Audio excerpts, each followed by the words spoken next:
Hindi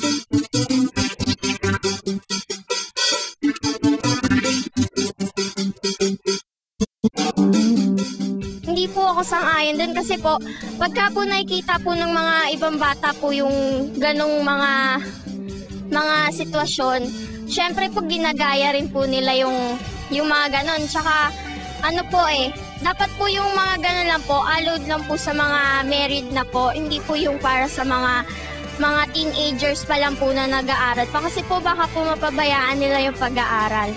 Para sa akin, okay lang kasi natural lang naman yun sa mag-boyfriend or mag-girlfriend, di ba? Parang mali po yung ginagawa nila. Holding hands. Parang hindi po tama Parang kailangan po sa matatanda na tapos gagayahin po ng iba, di ba? Parang wala kang good moral and right ka anak. Parang gano'n. Parang sama tignan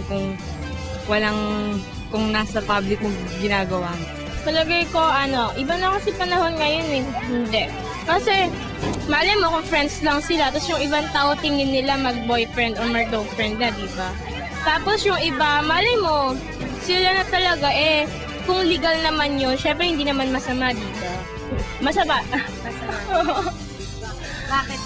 Kasi, di ba, parang, kagaya ko, babae ako, syempre parang, pagka nakikita, lalo na pagka mga matatanda yung nakakita, syempre pangit yung tingin sa isang babae, di ba? Lalo na pagka may kasamang, syempre guys. Hindi mo masamang mag-holding hands O naglalakad Sa akin, ang pwede, holding hands. Hanggang holding hands na. Pero kung sakali, hanggat maaari, hindi maaari. Kasi, syempre, bata pa, yung mga, yung mga kabataan pa, masyado mapusok. Baka, papunta kung saan, isang hantungan, may mabuo na hindi maganda. Ang sa akin, hanggat maaari iwasan para hindi tularan ng ibang kabataan. Masama yun kasi nakaka-affect sa mga nakakamurang isipan ng mga kabataan.